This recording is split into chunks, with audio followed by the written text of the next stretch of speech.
സഞ്ജു സാംസൺ കഴിഞ്ഞ വർഷം 3 century score ചെയ്തിട്ടുണ്ട്. പക്ഷേ ഈ വർഷം 2 സെഞ്ചുറിയാണ് സ്കോർ ചെയ്തത് എന്നുള്ളത് എങ്ങനെയാണ് ഇംഗ്ലീഷിൽ പറയാം? ഈ മലയാളത്തിൽ നോക്കുന്നേരം ഈ 2 സെൻറ്റൻസുകളിലും പ്രത്യേകിച്ച് വ്യത്യാസങ്ങളൊന്നുമില്ല. ഒന്ന്, കഴിഞ്ഞ വർഷം 3 സെഞ്ചുറി സ്കോർ ചെയ്തിട്ടുണ്ട്, അടുത്തത് ഈ വർഷം 2 സെഞ്ചുറി സ്കോർ ചെയ്തിട്ടുണ്ടെന്നാണ്. പക്ഷേ ഇംഗ്ലീഷിൽ പറയുന്ന നേരം ഈ 2 സെൻറ്റൻസുകളിലും ഒരുപാട് വ്യത്യാസങ്ങളുണ്ട്. ഫസ്റ്റ് സെൻറ്റൻസ് വരെ എങ്ങനെയാണ്? Sanju Samson has scored 2 centuries this year but last year he scored 3 centuries.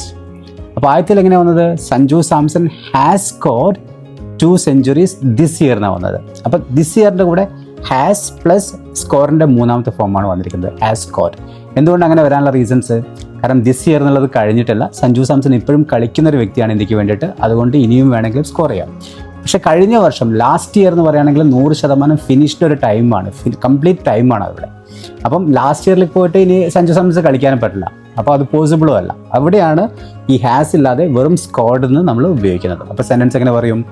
Sanju Samson scored 3 centuries last year but he has scored 2 centuries this year. ഇതേപോലെ നമുക്ക് പറയണം, കഴിഞ്ഞ വർഷം മോഹൻലാൽ 2 സിനിമകളിൽ അഭിനയിച്ചിട്ടുണ്ട്, പക്ഷേ ഈ വർഷം 3 സിനിമകളിൽ അഭിനയിച്ചിട്ടുണ്ടെന്ന് പറയണം. കറക്റ്റ് നമ്പേഴ്സ് എനിക്കറിയില്ല, ബട്ട് ജസ്റ്റ് ഫോർ ഇംഗ്ലീഷ് പ്രോപ്പറായിട്ട് മനസ്സിലാക്കാൻ വേണ്ടിയിട്ട് ഒരു എക്സാമ്പിളാണ് ഞാൻ പറഞ്ഞിരിക്കുന്നത്. കഴിഞ്ഞ വർഷം 2 സിനിമകളിൽ അഭിനയിച്ചിട്ടുണ്ട്, പക്ഷേ ഈ വർഷം 3 സിനിമകളിൽ അഭിനയിച്ചിട്ടുണ്ട് മോഹൻലാൽ എന്നാണ് നമുക്ക് പറയേണ്ടത്. അപ്പം കഴിഞ്ഞ വർഷം 100% കഴിഞ്ഞതാണ്. അപ്പം നമ്മളങ്ങനെ പറയും, Mohanlal acted in 2 films last year but this year he has acted in 3 films.